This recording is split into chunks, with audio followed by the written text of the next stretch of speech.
And it all starts off with the reductions to avoidance and leech, which is interesting because, correct me if I'm wrong, but I do feel this has at least partially have something to do with the healing changes they might want to announce at some point. I'm still waiting for that. So I kind of agree with this because we can contrast that with the situation of Dragonflight where there's very little need for a healer, or there hasn't been as less of a need for healers now than it has ever in WoW. You don't need a healer? Not as much as you do. Well, classes have giga self-sustain, like paladins can just heal the entire party and they don't even have to be holy, like that kind of stuff, right? So we've seen no healer runs more now than ever before. And part of this, I mean, if you look at the healing breakdown for a heavy leech class, you'll see leeching do more than the core healing ability from a healer. Okay, let's see. Demon hunters have leech, like vengeance have leech. I think DKs. I think everybody has leech, even warriors. Like if you look, yeah, but percentages differ, obviously. Like, but the biggest ones that benefit from like big leech, I know healers, like the healing spells. I know leech was a like really important. And no, it's actually I don't know the exact numbers on everybody, but since I made a warrior and it's the don't tell me leech was super important for a warrior. It is. You would take every leech talent that you could on almost all of the specs because you have no sustain and because the return is so good. But that's is why. It the same value as in like Vengeance DH? Because I feel like Vengeance DH thrives on Leech. That's a good question. I don't know how Leech if Leech double dips with Vengeance like it does with Discipline Priest, where it double dips on the healing and the damage that you do. That would be a topic in and of itself, but that's the core. It's like saying if Leech is important for Blood Decay, because you know your mitigation revolves around healing yourself, and Leech is part of it. Yeah, you like Leech, but you have Lichborn. And that also activates leech. Yeah. So not as much anymore though. Yeah. Okay. Let's check out their their little post here. So in today's build, avoidance and leech rating on gear gives half as much % value as before, and we've reduced the amount of these stats given by most talents. Both stats, avoidance in particular, are extremely effective against the damage non-tank players face. By the end of an expansion, the amount of avoidance appearing on gear reduces so much damage that acquiring pieces with it can feel required to do the hardest content, particularly extremely high mythic plus keys. By reducing the amount of value given per rating, our goal is for pieces with those stats to remain valuable, but for the gap between players with and without them to be closer.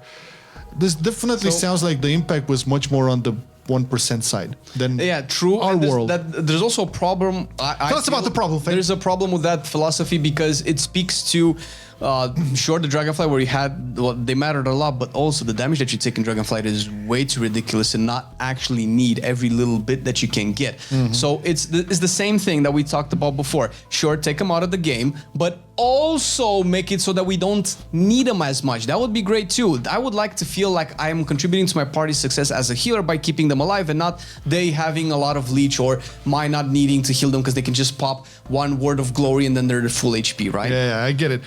This is, but again, this is a problem related to how everything works right now, tuning wise, and how this impacts healing. Because as a healer, you don't really like what happened in Dragonflight. No, I mean there might be exceptions, but I don't think the majority likes it. Yeah, but even like you can talk about like super high content, but even in like medium to high content, you would feel this. Like I've never thought about this in a way, but you can see like if a tank has a lot more leech onto him, then you will have like a better time than just yo-yoing all the time because the damage profile within a dungeon is made that way that you would just get fucked up. So I think you're on the money there. And this is why I said, this has to be related with what they're doing with the changes to healing, because they have to put an announcement with the healing. It's like the whole thing where we don't see the whole change yet because we haven't seen as much changes to the healer. Healers are constantly getting tuned, but it still feels like we've done the dungeons today that things are just hitting people for way too much than a healer can probably handle, and that was kind of the problem with Dragonfly. So what they've already said this before, they're scaling stamina on gear higher than the main stat in relation to the main stat than we do now on Dragonflight. I think right now in the War Within, stamina is 3 times as high as main stat as opposed to twice as high, and Dragonfly roughly is like very, very rough numbers. But it's clear we have more HP than main stat as before. Yeah. Well, again, if they're gonna do like these small increments incremental changes. And if you just read this like from a bird's eye view, you think, oh, this doesn't really affect me. I don't push that high of a Mythic Plus. But trust me, it does, because you wouldn't feel it. But like if you're playing Discipline Priest, which I think is the best example because it double dips it for the Leech. Discipline Priest would have gotten like super huge value out of it. However, that wouldn't negate the fact that you couldn't like be bothered to try to heal a plus 30, let's say, and have all of the damages yo-yoing and ping-ponging all over the place, regardless of how much leech you have. To the point where, yeah, I think it's safe for us to get back to a time where you would do a smart rotation to maintain your mana, but have like consistent healing, rather than being this, stressed out, always on the edge, like, oh my god, is it gonna happen? Is it gonna happen now? I guess we can just talk about different ways of skill expression when it comes to healers. The skill expression that we've had in Dragonflight was like, can I be fast enough and precise enough with my globals to be able to keep everybody up, as opposed to the more methodical and big brain is like, okay, Bristow Shaman gets if I use this style of rotation, so let me adjust this to my party's damage intake and manage my mana a little bit. I felt that was interesting. I think a lot of people don't really care about mana that much, but even so, it felt like the barrier. I would love it. I would love for people to care much more about mana. Yeah, I love it too. We can throw the question out there. What's more fun, having this stressful gameplay, because you would.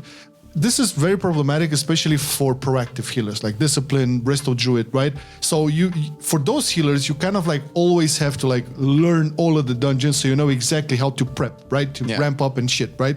As a reactive healer, Holy Priest is my most immediate, but probably Shaman too, right? Yeah. As a reactive healer, you would probably have a better time in this meta, but I don't feel that is the play there. I don't feel like. Because the problem that you're saying that is then in order to make Resto Druid and Discipline keep up with the reactive healers, because they just don't have time, you have to like buff them way more, which I think is what probably contributed to Resto Druid being one of the best healers for like 2 seasons straight and raid at the very least. And the throughput is just crazy. And there's not just Resto Druid. I think Mistweaver Monk is also kind of proactive a little bit. They worked him on the engine. Mistweaver was pumping. Yeah, really so all of the proactive healers started to become you probably wouldn't see them. Although I still think, dude, I cannot forget seeing J.B playing a Resto Druid in, I don't know what key it was last season, and he was doing 400 to 700 HPS in last season with Resto Druid. Man is crazy, but also just shows how much power is behind a Resto Druid that you don't really get to see. Yeah. But that's what happens when you tune the game for the high end. That's what I'm saying, man. I feel like this is it. If they want to go out with a bang, they should address this, and I feel like they should tone down like the damage profiles within dungeons, and that will reflect the way people would heal. Because as a big of a pain as healing was in Dragonflight, I still love like the proactive healing, right? But even with proactive healing, you still cannot really manage like personal fuck ups for people. Sometimes it happens. Yeah, it happens. So you prep up for like that big AOE damage, let's say, right? So or you prep up for that like big caster on the tank, whatever it is. But because of certain specific affix, a melee gets booped into, I don't know, whatever mechanic, and you prepped everything for the AoE heal, but you couldn't really save the dude because the damage he took because of that one affix jumping him into a boop was too high. And as a Discipline Priest, for example, you don't really have like huge spot heals, right? So your reaction would either be with a defensive, like, oh my god, my only shit would be like to throw pain suppression on him or something like that. But I couldn't really top him. That's the thing, right? In order for me to top him, then I need to start dealing damage and shit like that. And there's also the spells and interrupts and it's a whole thing. It's a whole thing. So this is what I'm saying. You can still play your proactive type healer and enjoy it, but don't give all of those situations where, everybody's HP is a bloody HP. Yeah, at some point that happens, man. And regardless how much prep work you do, same story with a reactive healer, right? There's so many casts you can do, like as a Holy Priest, there's so many instant casts you can do up until like, my god, because like Holy Priest on the other side of the spectrum doesn't really have like huge AoE burst healing, right? It has good, but not like in terms of like Discipline Priest. So you would have some tools to handle like massive AoE, but at the end of the day, you would still focus like a lot of spot healing to like fix everybody up. Yeah. And again, that's because of the damage profile in the dungeons. That's the big issue. I would rather have healers consume their mana way faster, like increase the cost of the spells with mana, and like promote an efficient playstyle, right? Like manage your cooldowns, manage your cast. I think some of the best times that I have had as somebody that interacted with my HP bar and cared about my healer was today, when I was playing Prot Warrior and my HP bar was just like trickling like 5 to 10% at a time, and my healer was struggling to trickle it back 5 to 10% at a time. It was never like dipping, like yo-yoing all the time, but it's clear that if my HP dropped to 50%, the healer would have to take a while to get it back up. Yeah. But it wouldn't just drop to like 50% all the time, every 2 seconds, back to back constantly. And I think this will also open up the doors for a lot of new people to play healers, or actually healers that might have stopped healing, come back to healing. Because we've seen, like we've memed over the years that, you know, it's so hard to find the tank, but really healers were some of the hardest ones to find throughout Dragonflight, and it's not very surprising.